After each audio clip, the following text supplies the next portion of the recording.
90 days. That was all Apple Computer had left.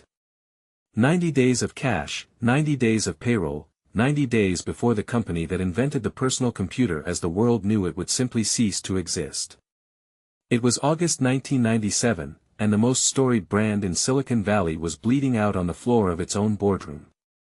The question nobody could answer, not the analysts, not the press, not even the people inside one infinite loop, was whether anyone was going to bother saving it.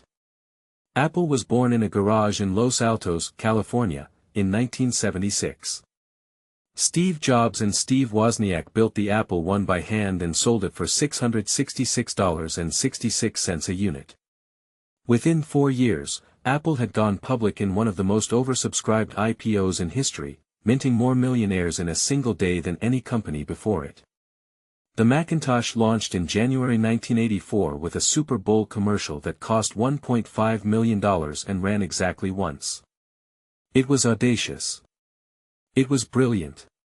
It changed everything. Then came the long, slow unraveling.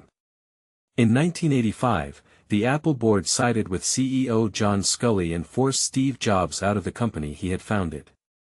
Jobs left. The soul of the place walked out with him. Through the late 1980s and into the 1990s, Apple lurched from one strategic disaster to the next, the Apple III, the Lisa, the Newton, the Copeland operating system that swallowed hundreds of millions of dollars and delivered nothing. Microsoft was eating their lunch, their dinner, and the plate itself. Windows 95 arrived like a conquering army. Apple's market share, once north of 15%, collapsed toward 4%. By 1996, the company posted a loss of $816 million. By early 1997, it was burning through roughly $100 million in cash every single month.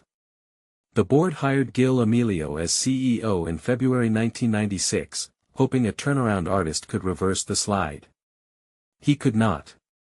Amelio spent $400 million acquiring Next Computer, the company Jobs had built after leaving Apple, and in doing so, accidentally handed the keys back to the man they had once thrown out.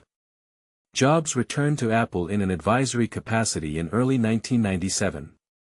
Amelio lasted 500 days total. The board fired him on July 9, 1997.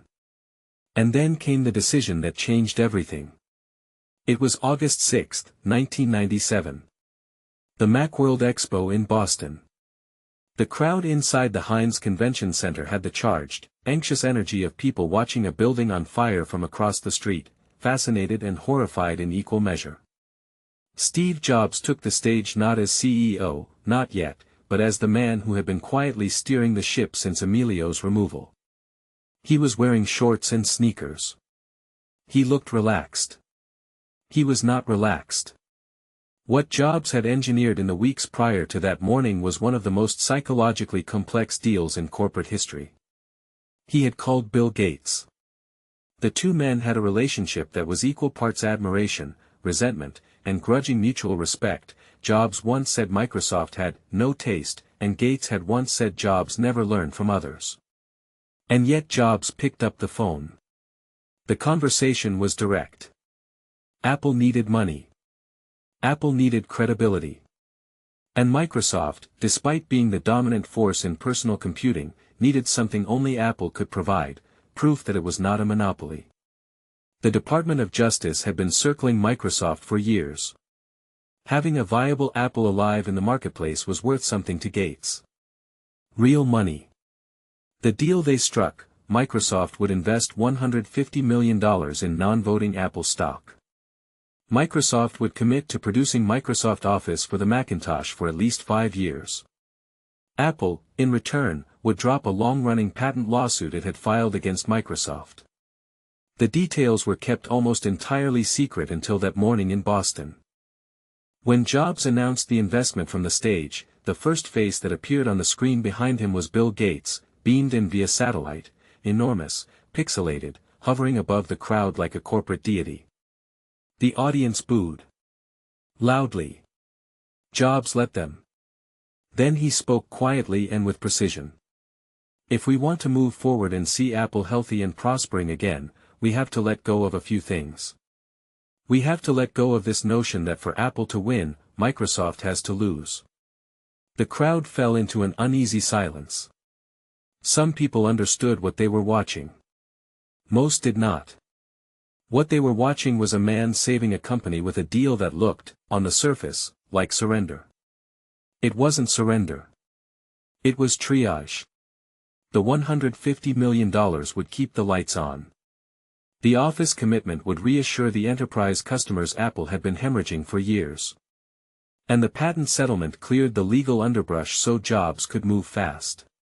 He always needed to move fast. What followed was not a gentle recovery. It was a detonation. Jobs spent the autumn of 1997 systematically dismantling what Apple had become. He killed 15 product lines within weeks of returning. The Newton, John Sculley's pet project, the handheld device Apple had spent over $100 million developing, was gone. So were the printer lines, the server lines, the various flavors of Mac that had multiplied into a confusing and profligate catalog. From dozens of products, Jobs reduced Apple to 4. 4. A matrix on a whiteboard, consumer desktop, consumer portable, professional desktop, professional portable. Hundreds of employees lost their jobs. The cuts were swift and, by many accounts, brutal. People who had spent years on projects were told those projects were dead before the end of the conversation. No negotiation. No sentiment. Gil Amelio, who had at least managed to bring Jobs back into the building, walked away with a severance package reported at approximately $7 million, a figure that drew considerable public scorn given the state Apple was in. Apple's stock had been trading at around $3.56 per share in the summer of 1997, adjusted for subsequent splits. The $150 million Microsoft invested at $8.25 per share looked, at the time, like Microsoft buying into a sinking ship as a tax write-off. It was not. Microsoft would eventually sell that stake for a significant profit. Jobs was named interim CEO in September 1997. He insisted on the word interim. He took a salary of $1 per year. He wanted everyone, inside the company and out, to believe he was there to fix it, not to reclaim it. It was not entirely true, but it was useful. The unexpected consequence, the one nobody had mapped, was what the Microsoft deal did to Jobs psychologically. The humiliation of taking money from his oldest rival, of watching that face appear on the screen and hearing his audience boo, hardened something in him. People who worked with Jobs in the years that followed describe a man who was more focused, more ruthless, and more uncompromising than ever before. The near-death experience did not make him humble. It made him ferocious. There is a version of this story in which Apple's survival is a simple tale of a great leader returning to rescue a great company. That version is incomplete. What the summer of 1997 actually reveals is something more complicated and more instructive about how organizations die and how they survive. Apple did not nearly fail because its people were incompetent. It nearly failed because success had made it structurally incapable of making hard choices. 12 years of growth and culture and internal politics had created an organization where every product had a champion and every champion had protection and nothing could be killed. The catalog of Macs had expanded not because customers demanded variety but because no executive had the standing or the will to say no to anyone inside the building. Jobs could say no. Jobs had always been able to say no. It was, depending on who you asked, his greatest professional gift and his most destructive personal quality.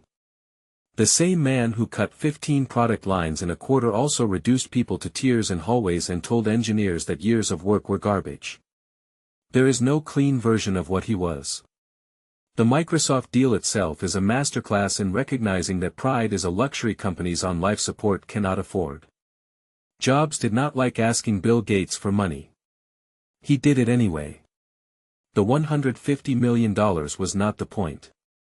The signal was the point. When the world's most valuable software company publicly committed to Apple's platform, the narrative changed overnight. Not because anything fundamental had changed yet, it hadn't, but because perception in business has a physical mass of its own. It shapes decisions. It shapes hiring. It shapes whether the next customer buys a Mac or a Dell. What August 6, 1997 really was, stripped of mythology, was a company choosing survival over dignity. It worked. Spectacularly. The iMac launched in 1998. The iPod in 2001. The iPhone in 2007. Apple would eventually become the first company in American history to reach a market capitalization of $1 trillion. But none of it, not $1 of it, was inevitable. Survival never is.